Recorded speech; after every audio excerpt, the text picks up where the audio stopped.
ఉదయం లేవగానే ఈయన తిట్టాడు, ఈయన్ను ఇంకా బాగా తిట్టాడు, ఇలాంటి వీడియోలు కూడా మీకు వస్తుంటాయి. Always start a day with a positive note అని మీరు నిర్ణయించుకున్నప్పుడు ఈ మీలో నెగటివిటీ ఏవైతే పెంచుతాయో, నకారాత్మకతను ఏవైతే పెంచుతాయో అవన్నీ కూడా మీ నుంచి దూరంగా వెళ్ళిపోతూ మీరు బ్రహ్మాండంగా మీ విధులలో కానీ, బ్రహ్మాండంగా మీ యొక్క యాక్టివిటీస్లో కానీ మీరు ముందుకు వెళ్ళే అవకాశం ఉంటుందని చిన్న ఉపోద్ఘాతంతో నేను మొదలు పెడతాను. నీ పేరు ఏంటి అంటే ఆ వ్యక్తి నా పేరు ఆజాద్ అన్నాడు.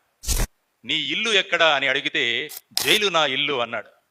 ఆ వ్యక్తి చంద్రశేఖర్ తివారీ, చంద్రశేఖర్ ఆజాద్గా మారాడు. ఈరోజు ప్రతిరోజు మనం చంద్రశేఖర్ ఆజాద్కి జై జయకారాలు కొడుతున్నాము. ఆ జై జయకారాలు ఎవరికి వెళుతున్నాయి? భారతమాతకు వెళుతున్నాయి. కాబట్టి భారతమాతకు జై అని మనం ఎప్పుడైతే కొడతామో, భారతమాత యొక్క పేరును అద్భుతంగా ప్రపంచ స్థాయికి తీసుకువెళ్ళిన వ్యక్తులు ఎవరైతే ఉన్నారో వారికి వెళ్ళిన జై జయకారాలు భారతమాతకు జై జయకారాలుగా వెళతాయి.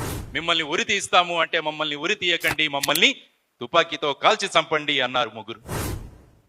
ఎందుకు అని అడిగితే, మమ్మల్ని ఉరి తీస్తే మా పాదాలు భరతమాత నేల మీద ఉండవు, మమ్మల్ని కాల్చి చంపితే మేము ఈ భరతమాతను ముద్దు పెట్టుకొని హాయిగా మేము ప్రాణాలు వదిలేస్తాము అన్న భగత్ సింగ్, రాజగురు, సుఖదేవ్ వీళ్ళ ముగ్గురికి జై జయకారాలు కొడుతున్నాం మనం. ఈ జై జయకారాలు ఎవరికి వెళతాయి?